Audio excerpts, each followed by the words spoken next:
Welcome to Discourses by Shri Brahmachaitanya Maharaj Gondavalekar. Today we'll explore the January 8th pravachan on constant association will create love for Nama.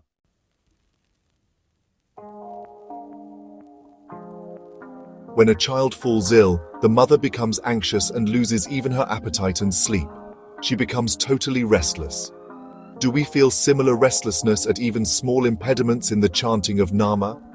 It is necessary to chant Nama with the firm conviction that it is our natural and prime duty, that to live without it is like being dead, and that our supreme interest lies in chanting Nama. We are born solely to chant Nama, and ultimately become one with it.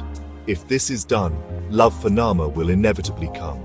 That we do not develop love for Nama only indicates that we do not chant it with the requisite conviction and zeal. The sole remedy for this is to chant it resolutely and with perseverance, in whatever manner one can. Such practice of Nama alone will gradually lead us to the goal. He who waits for more favorable circumstances to chant Nama will never begin at all.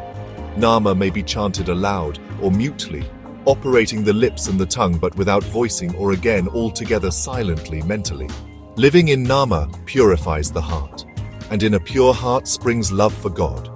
It is essential to chant Nama with love, which is born of judicious thinking and conviction, rather than merely in profusion by rote. Love for Nama is, as a matter of fact, inherent in it. Just as butter in milk or curds is not visible but rises to the surface on churning, so also love for God becomes perceptible on chanting Nama.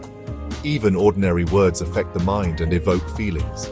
How much more will the chanting of Nama evoke love for God? So to begin with, try to spend all your spare time in chanting Nama.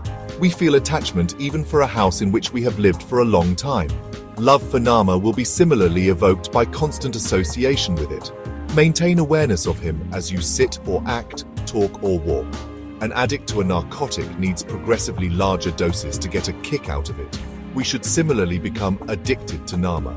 Every worthwhile thing calls for considerable effort to achieve it, but there is no means comparable to Nama for achieving so much for so little and with such ease. So keep your mind ever attached to Nama.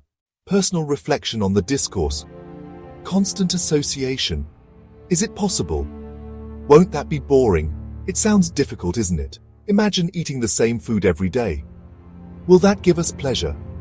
Don't we look out for different and tasty cuisine?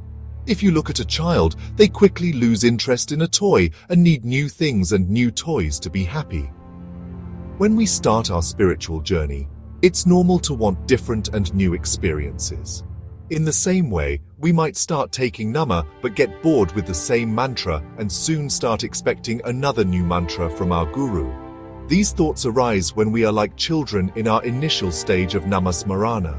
When you get older in your practice, you stick with your staple food, and that is because constant association will lead to love towards it, and you want it all the time.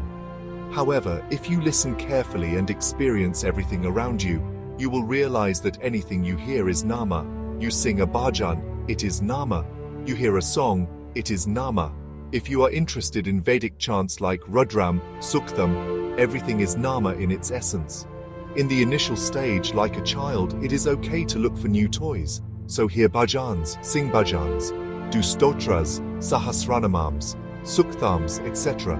It is all Nama. Even when you grow up, having a new dish can give pleasure for a time. But if you are put in a whole new country and asked to eat a whole new dish every day, in a few days, you will be craving your staple food like rice, dal, or roti. The answer is yes. Constant association is very much possible. If you are getting bored, you can listen to other namas, but continuing your Taraka mantra is crucial.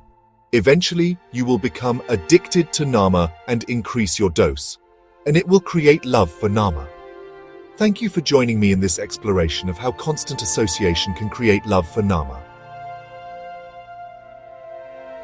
I hope your journey with Nama is always enriching and filled with God's love. Don't forget to like, share and subscribe for more spiritual videos. Share your thoughts and experiences in the comments below. May Nama bring you peace and clarity on your journey. Until next time, stay blessed.